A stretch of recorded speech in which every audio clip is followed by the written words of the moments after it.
ನಟಿ ಮಲೈಕಾ ಅರೋರಾ ತಮ್ಮ ಖಾಸಗಿ ಜೀವನಕ್ಕಾಗಿ ಯಾವಾಗ್ಲೂ ಸುದ್ದಿಯಲ್ಲಿ ಇರ್ತಾರೆ. ಕಳೆದ ಕೆಲವು ದಿನಗಳಿಂದ ಮಲೈಕಾ ವಜ್ರದ ವ್ಯಾಪಾರಿ ಹರ್ಷ್ ಮೆಹ್ತಾ ಅವರೊಂದಿಗೆ ಡೇಟಿಂಗ್ ಮಾಡುತ್ತಿದ್ದಾರೆ ಎಂಬ ವದಂತಿಗಳು ಹರಡ್ತಾ ಇದೆ. ರೋಮ್ನಲ್ಲಿರುವ ಅವರಿಬ್ಬರ ಫೋಟೋಗಳು ಸಾಮಾಜಿಕ ಮಾಧ್ಯಮದಲ್ಲಿ ವೈರಲ್ ಆಗಿವೆ. ಈಗ ಮಲೈಕಾ ತಮ್ಮ ಖಾಸಗಿ ಜೀವನಕ್ಕಾಗಿ ಮತ್ತೆ ಸುದ್ದಿಯಲ್ಲಿದ್ದಾರೆ. ನಿಗೂಢ ವ್ಯಕ್ತಿಯೊಂದಿಗೆ ಮಲೈಕಾ ಇರುವ ವಿಡಿಯೋ ಸಾಮಾಜಿಕ ಮಾಧ್ಯಮದಲ್ಲಿ ವೈರಲ್ ಆಗ್ತಿದೆ. ಅದರಲ್ಲಿ ಇಬ್ಬರು ನೃತ್ಯ ಮಾಡ್ತಾ ಇರೋದು ಕಂಡುಬಂದಿದೆ. ಇಬ್ರು ಒಟ್ಟಿಗೆ ನೃತ್ಯ ಮಾಡ್ತಾ ಇರೋದನ್ನ ನೋಡಿದ ನಂತರ ಸಾಮಾಜಿಕ ಮಾಧ್ಯಮಗಳಲ್ಲಿ ಚರ್ಚೆಗಳು ಶುರುವಾಗಿದೆ. ಮಲೈಕಾ ಅರೋರಾ ಭಾನುವಾರ ಸಂಜೆ ತಮ್ಮ ಹೊಸ ರೆಸ್ಟೋರೆಂಟ್ನ ಲಾಂಚ್ ಪಾರ್ಟಿಯನ್ನ ಆರಂಭಿಸಿದ್ರು. ಇದರಲ್ಲಿ ಅನೇಕ ಜನರು ಭಾಗವಹಿಸಿದ್ರು. ಪಾರ್ಟಿಯಿಂದ ಮಲೈಕಾ ಅವರ ಹಲವಾರು ವಿಡಿಯೋಗಳು ಸಹ ಹೊರಬಂದಿವೆ. ಅದರಲ್ಲಿ ಅವರು ಒಬ್ಬ ಪುರುಷನೊಂದಿಗೆ ನೃತ್ಯ ಮಾಡ್ತಾ ಇರೋದನ್ನ ನೋಡಬಹುದು. ಅತ್ಯಂತ ಮುಖ್ಯವಾದ ವಿಷಯವೆಂದರೆ ಆ ವ್ಯಕ್ತಿ ಹರ್ಷ್ ಅಲ್ಲ.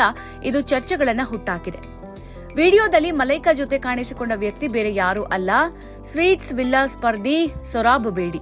ಅವರ ಕೆಮಿಸ್ಟ್ರಿ ನೋಡಿ ಜನರು ಸೊರಾಬ್ ಮಲೈಕಾಳ ಗೆಳೆಯನೇ ಅಂತ ಊಹಿಸೋಕೆ ಪ್ರಾರಂಭಿಸಿದ್ರು. ಆದರೆ ಸತ್ಯ ಬೇರೆನೇ ಇದೆ. ವಾಸ್ತವವಾಗಿ ಸೊರಾಬ್ ಮತ್ತು ಮಲೈಕಾ ಪ್ರೀತಿ ಮಾಡ್ತಾ ಇಲ್ಲ. ಮಲೈಕಾ ಅವರ ಹೊಸ ರೆಸ್ಟೋರೆಂಟ್ ಸ್ವೀನಿ ಬಾಂಬೆಯ ಲಾಂಚ್ ಪಾರ್ಟಿಯಲ್ಲಿ ಸೊರಾಬ್ ಭಾಗವಹಿಸಿದ್ರು. ಸೊರಾಬ್ ತಮ್ಮ ಇನ್ಸ್ಟಾಗ್ರಾಂನಲ್ಲಿ ಪಾರ್ಟಿಯ ಫೋಟೋಗಳನ್ನು ಹಂಚಿಕೊಳ್ಳುವ ಮೂಲಕ ಮಲೈಕಾ ಅವರನ್ನ ಅಭಿನಂದಿಸಿದ್ರು. ಇದರಿಂದ ಇಬ್ರು ಕೇವಲ ಸ್ನೇಹಿತರು ಎಂಬುದು ಸ್ಪಷ್ಟವಾಗಿದೆ. ಮಲೈಕಾ ಗೆಳೆಯ ಹರ್ಷ್ ಮೆಹ್ತಾ ಕೂಡ ಪಾರ್ಟಿಯಲ್ಲಿದ್ರು. ಮಲೈಕಾ ಮತ್ತು ಹರ್ಷ್ ಒಟ್ಟಿಗೆ ಮನೆಯಿಂದ ಹೊರಟರು ಮತ್ತು ಒಂದೇ ಕಾರಿನಲ್ಲಿ ಕುಳಿತಿರೋದು ಕಂಡುಬಂದಿದೆ. ಮಲೈಕಾ ಮತ್ತು ಹರ್ಷ್ ನಡುವೆ 19 ವರ್ಷಗಳ ವಯಸ್ಸಿನ ಅಂತರ ಇದೆ. ಮಲೈಕಾಗೆ 52 ವರ್ಷ, ಹರ್ಷ್ಗೆ 33 ವರ್ಷ.